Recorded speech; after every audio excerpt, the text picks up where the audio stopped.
الذين يتربصون بكم فإن كان لكم فتح من الله قالوا ألم نكن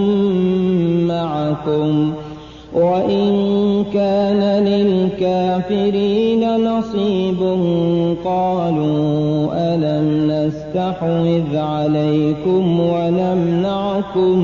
من المؤمنين فالله يحكم بينكم يوم القيامة ولن يجعل الله للكافرين على المؤمنين سبيلا إن المنافقين يخادعون الله وهو خادعهم وإذا قاموا إلى الصلاة قاموا كسالى يراءون الناس ولا يذكرون الله إلا قليلا مذبذبين بين ذلك لا إله هؤلاء ولا إله هؤلاء ومن يضلل الله فلن تجد له سبيلا يا أيها الذين آمنوا لا تتخذوا الكافرين أولياء من دون المؤمنين أتريدون أن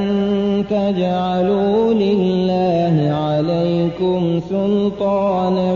مبينا إن المنافقين في الدرك الأسفل من النار ولن تجد لهم نصيرا إلا الذين تابوا وأصلحوا واعتصموا بالله وأخلصوا دينهم لله فأولئك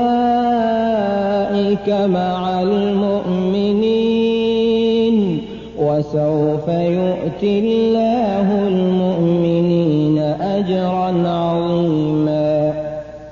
ما يفعل الله بعذابكم إن شكرتم وآمنتم